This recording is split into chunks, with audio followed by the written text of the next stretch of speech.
This is the DRF Sports Forum Podcast. Here's your host, Peter Thomas Fornatel. Hello and welcome to the DRF Sports Forum Podcast. This is show number 5, the Halloween edition. It's Wednesday, October 31st, 2018.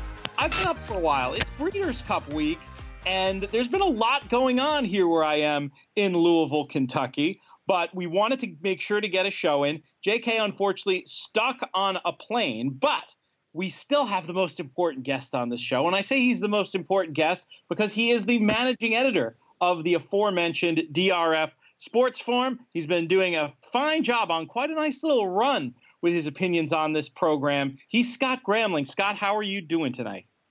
I'm doing great, Pete. Great to talk to you as always.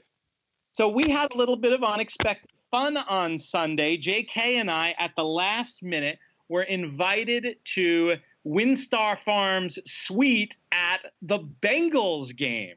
So we had an opportunity. Wow. It was cool. We were out at the racetrack in the morning, watching workouts, having a good time. And I've never been to a football game in Cincinnati before, never been anywhere other than New York to see an NFL game. So it was kind of fun. And boy, did that turn into a sweat. Fortunately, didn't end up with the Bengals on the point spread, just the money line, a decision I was feeling very wimpy about when they went up by 21 points early in the game. But when that lead went away and it came down to a last-second field goal, I was pretty pleased about it. I want to get some thoughts when JK comes back on. We'll talk about the experience some more, but I have to say it was kind of cool waking up in the morning and having no idea it was going to actually end up at an NFL game. How did you spend your last football Sunday? What's your typical setup? Well, I'm, as you know, I go to the Patriots games, and they played the Monday night game. So I, on Sunday, just watched on the television, and then on Monday morning at 7:15 a.m., I took an 8-hour Amtrak train up to Buffalo, and I was in Buffalo by 3:15, and was able to get a lot of research done. I mean, Monday morning is obviously a very important time with all the week's lines coming out, and we get the DRF Sports Forum production underway. So that long train ride allowed me sufficient time to get everything going. And the poor Bills just really don't have much going offensively right now. No. Now, where do you draw the line with traveling for the Patriots games? I mean, you're not going to 16 plus games a year, are you? No. I make it to the majority of the home games. I would say I'm averaging about 6 of the 8 home games now. And I do try and make it up. We do a Buffalo trip every year. There's a group of us. And I'm actually speaking with you from Buffalo right now. I've stayed the week because the annual trip, there was only 4 of us that went to the Monday night game. The annual trip is this Sunday, culminates this Sunday. Everybody starts getting into town Thursday, some guys coming in on Friday. But I have 43 tickets for the Bills-Bears game that we will be taking part in. And then I will probably leave. I think I have to leave early in the third quarter, maybe midway through the third quarter. And I have a flight from Buffalo to Boston. And I will be down in Foxborough in time for kickoff of the Packers-Patriots game on Sunday night. You're a madman, and I mean that in the best possible way. Let's start off. Thank you. We'll start looking at next week in the NFL, a game that JK and I got in a little argument about in the Uber ride back from Cincinnati towards Churchill Downs, where the Breeders' Cup is. Just a little quick aside for sports fans listening to this who aren't that well versed in racing. This weekend, excellent time to check out some horse racing. Going to be especially on Saturday on Big NBC, opportunity to watch the Breeders' Cup, one of racing's marquee events. That's why we were out here watching horses train on a Sunday before the event even happened. But as we were headed back to town, we were talking about Super Bowl prices and Super Bowl chances. And JK just sort of offhandedly said that if the Saints looked as impressive as he thought they were going to on Monday night, and then went ahead and beat the Rams, that they should be the favorites to win the Super Bowl. Here's a game where we have the Rams versus the Saints. I'm curious, Scott, your thoughts on this game specifically, and if you think there's validity to JK's point that I pushed back on. I thought that was a little too much change based off a couple of games, even though they're important games. Well, I'm kind of on JK's side with that, and it's a great thing to bring up and a great question. You can't read that much into it because it will be at New Orleans, but those teams would emerge from that game both with one loss. So I think when you look as the season's progressing, and we're halfway through here, that would be huge from a tiebreaker perspective. That if the two teams finish with the same record, let's say, and obviously we're getting way out ahead of it, but let's say they're both 13-3 or 14-2, the tiebreaker because of the head-to-head would go to the Saints, and they would get the home field advantage throughout the NFC playoffs. So I think for that reason, I'm kind of siding with JK here. I think the two teams being priced evenly as Super Bowl pros would probably make sense when you consider that the Saints would kind of control their destiny, so to speak, in terms of having that home field advantage. And the home field advantage is significant for a team like New Orleans that does thrive in the indoor controlled climate. The game is 4:25 p.m. Eastern on Sunday. The line that I'm seeing currently, New Orleans -1.5, over under of 60. What do you think is going to happen here? What sort of tidbits do we have from the DRF Sports Forum to guide us? Yeah, you look at what the two teams have done recently, and again, it's really hard to find flaws in an undefeated team, and that's what the Rams are right now. The Rams have covered the spread only once in the past 5 weeks. They're 1-3-1.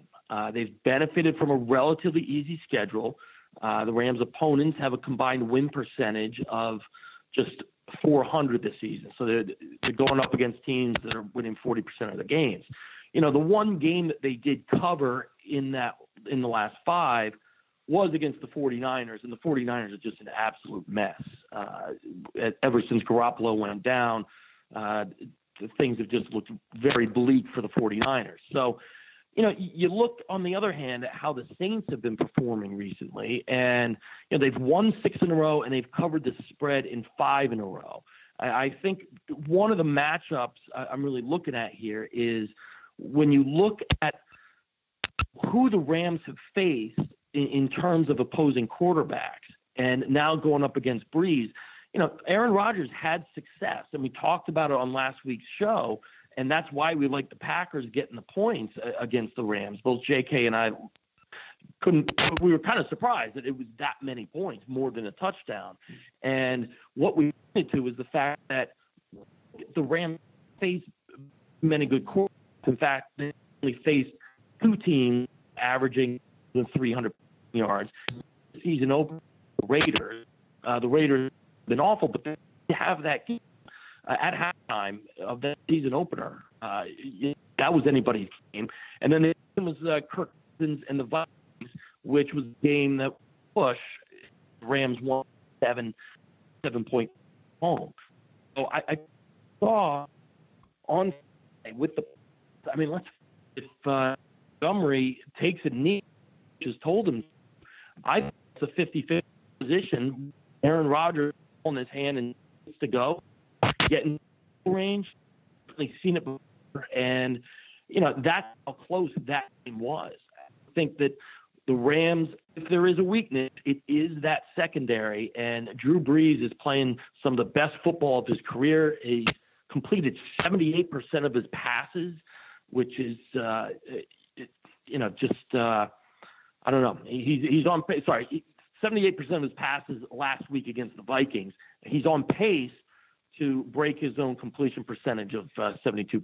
So, that's kind of what I'm looking at in this game. I do think there's going to be a lot of points scored. I think 60 is a very high total. And it's aggressive. But these teams, it just feels like one of those shootout type games, kind of the team that has the ball in their hands last ends up winning it. And, it's going to be entertaining. And I really do like New Orleans in this game for a number of reasons. But I think number one is that matchup of Saints passing game against that secondary of the Rams.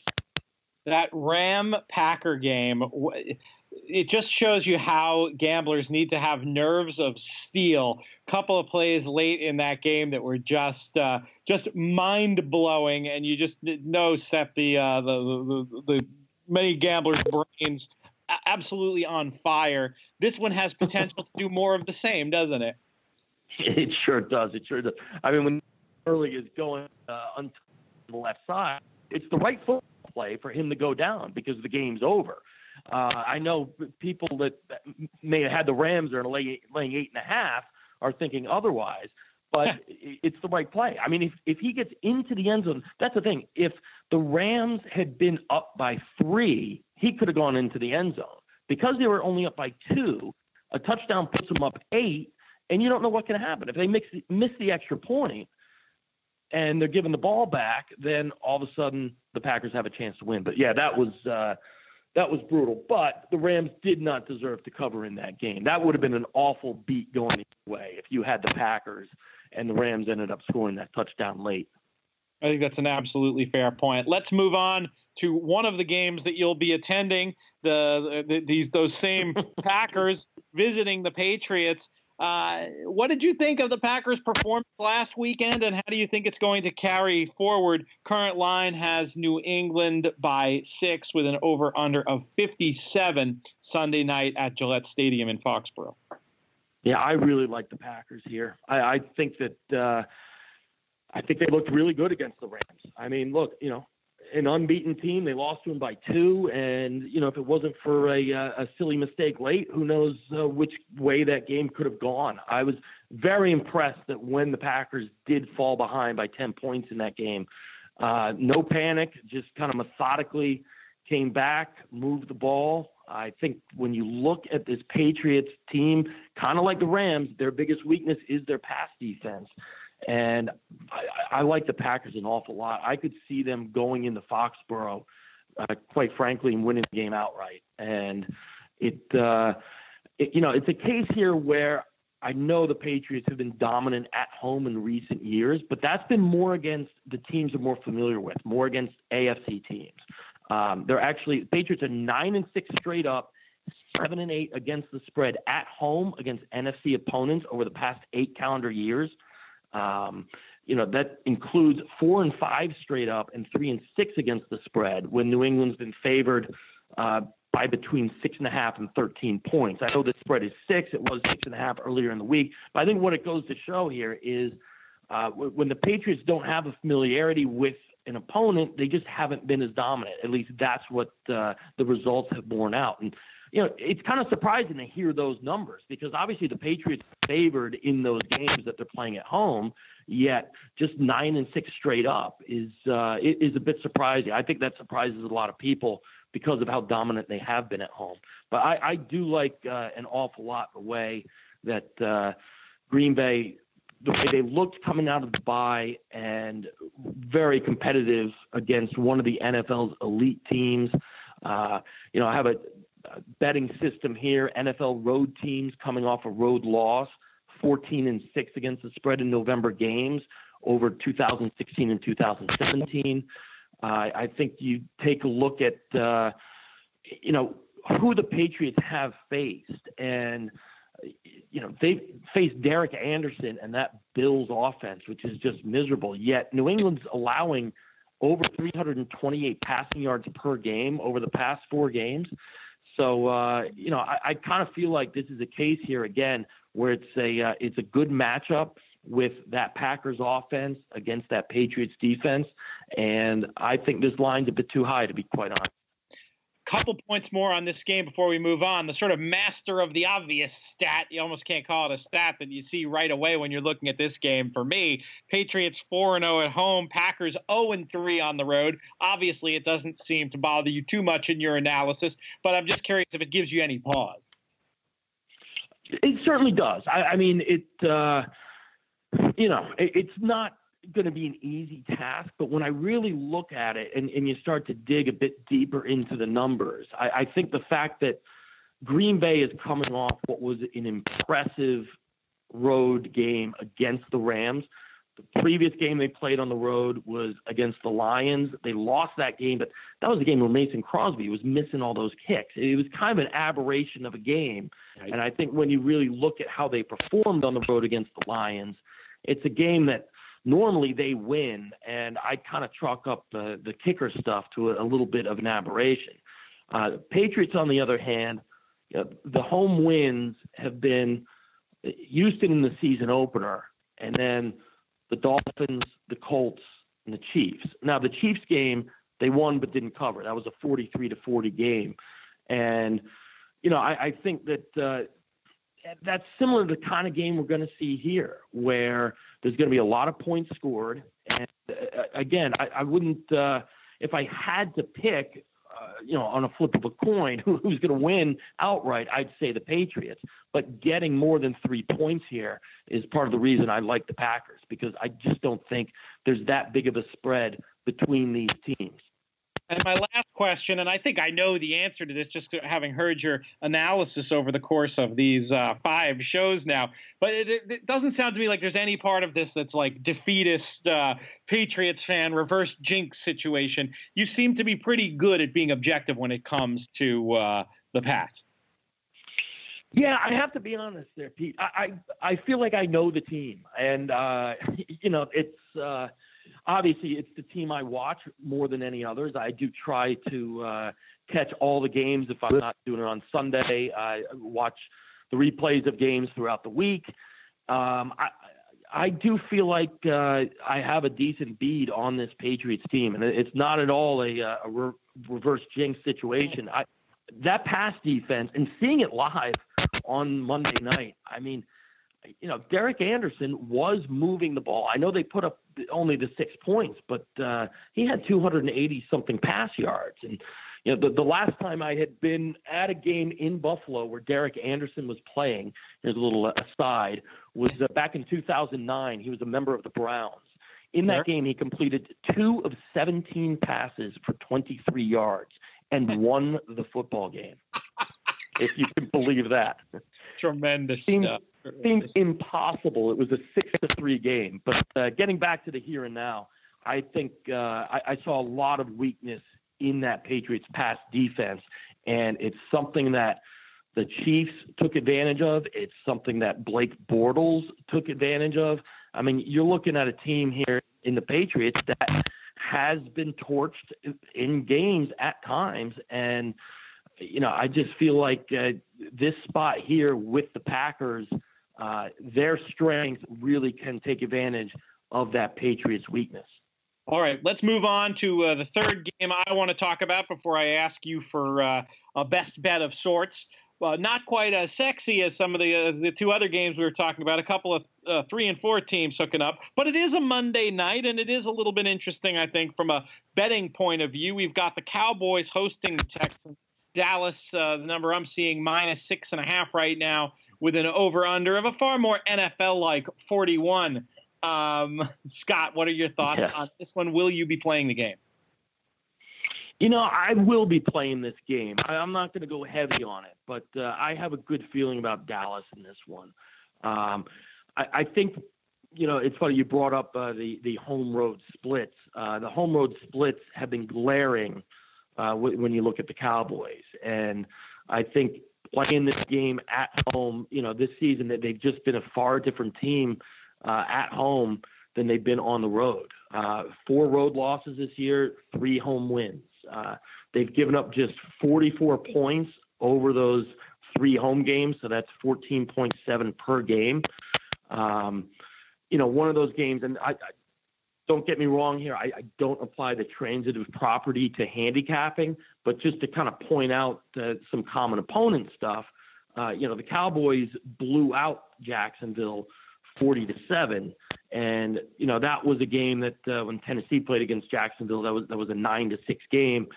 I just think here that the Cowboys coming off the bye, Tennessee's coming off a bye as well, but Tennessee coming off the bye after having played the London game and then going back on the road, I think this is a good spot here for Dallas. I like it. And, in terms of your other games that you're strongly fancying over the course of the weekend? Do you have one? Obviously, folks can go to foxsheets.com. They can read the Platinum Sheet. They can get the DRF sports form there or via DRF.com, and also the best bets package, which you've been generous in being willing to supply a play, release a play, as they say on this program. Where are you looking as far as that goes for this weekend? I'm back with Carolina again. I feel like this is a team I've had a good bead on, and I'm surprised this spread is under a touchdown. They're at home against Tampa. And Pete, you got to see Tampa up close and personal over the weekend, and that defense just can't stop anybody. And I think being on the road for a second straight week, which Tampa is, going against a Carolina team that's at home for a second straight week, plays into this. I just don't understand why the Panthers don't get more respect from odds makers. They're coming off before that Ravens game. They won impressive win in Philadelphia. That was a comeback victory. This is just a spot here where Carolina continues to produce at home. Straight up, they are 4-0 at home, 3-1 against the spread. And I just don't think that this Tampa team is really anywhere near in the same class as Carolina. And I think we look at them covering that Bengals game, right? That game closed as Bengals by 3.5. Bengals won by 3. So the Buccaneers end up covering. That stopped a 4-game against the spread losing skid for the Buccaneers. I think that they popped early in the season. They caught some teams off guard, but I think since then they've really morphed back into the Buccaneers we've all come to know and love to bet against. And I like Carolina an awful lot in this spot. I will say this. I came away from the game in Cincy, Bucks at Cincy last weekend, not wanting to basically wanting to bet against both teams going forward. So what you're saying is near and dear to my heart. And in my gut, this number was going to be more like a full touchdown. Maybe some of that's just bias from having seen what I saw up close. If this number does go in the Panthers' favor, how far is too far? I mean, at a touchdown, would you say at that point it's just a pass? I mean, I assume you're basically going to be Carolina or pass when it comes to this game based on how you describe your feelings about it. Yeah, correct. I wouldn't even take the Buccaneers if this line got to 10, which it won't. If it got to 7, I would still play the Panthers. If it got to 7.5, I would probably put in a wager half the amount. If it got to 8, I would pass. Gotcha. Okay, that's good. That I like that. I like how well thought out you have that in terms of this game. All right, this is going to be a briefer version of the show. JK travel trouble. We didn't have him this week. I had mentioned last week that we were going to go over some of the head-to-head wagers that are going to be part of the Breeders' Cup. We'll still do that. We're going to be recording later tonight 2 more shows this week. DRF Players podcast covering the Breeders' Cup with our friend Matt Bernier, co-productions with the Matt Bernier Show. What I'll do is I'll add a segment onto that show. And to make it easy, if Sports Forum listeners don't necessarily want to, first of all, you should just listen to the whole thing. It'll be good. But if you just want to hear about those head-to-head wagers, just go ahead and forward to like the last 5 minutes of the first. Maybe we'll do it for each day. We'll do 5 minutes on the Friday ones, 5 minutes on the Saturday ones. So at least I can come through with some analysis of the head-to-heads, but we don't have to necessarily do it here. Scott, before I let you go, any other closing thoughts about this week in the NFL or anything else that's going on? This is the point in the season here where I feel like betting systems really start. And I also feel like you're starting to get a sense of the teams that are going to make a serious run versus those teams that are not. I will say, and I'm sorry, I sound like I'm always picking on the Ravens, but I do like Pittsburgh getting the 3 points in Baltimore. I think the Steelers have started to really get things going in the right direction. I feel like when you look at teams like Atlanta that could, kind of still be making a run here, I like Atlanta coming off a bye. And I just think that in general, you kind of can get a sense of a team's psyche at this point in the season. Whereas, when you're still sitting there in week 5 and week 6, the personalities of the teams are still taking shape. I think here you really get a good sense of, teams that feel like they're going to be in it to win it and be playing meaningful games come December. I like it. I think it's a very interesting point and something we'll continue to develop in the coming weeks. One other thing I'll say, I will bother JK. I'll guilt him into sending out some of his picks, whether they be straight up or his now infamous teaser selections via Twitter. You can follow him at UT Big Hair. I am at Looms Boldly. Scott, I know I follow you, but remind me what your Twitter handle is. Geez, I'm just a straightforward, boring at Scott Gramling. Well, you're one of the chosen ones that actually gets to have his or her name there on Twitter. So that's a good thing. Check out the DRF Sports Forum. That's the reason why we're here, the existence of this publication. And I've been enjoying checking it out throughout the season. Make sure you do too. We will be back next week. I want to thank Scott Gramling for taking time out between NFL games, squeezing in a podcast. Very much appreciated. Want to thank producer Craig.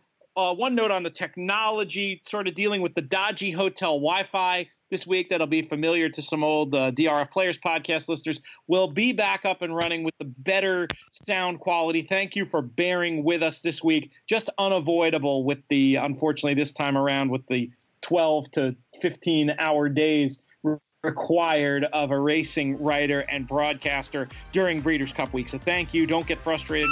We'll be back in good quality soon. Thank you, producer Craig. The sound quality not down to him. This one's on me this week. Most of all, I want to thank all of you for listening. And if you're playing this weekend, I hope that the team you need to cover doesn't take a knee when they can easily walk into the end zone, and that all the bounces go your way.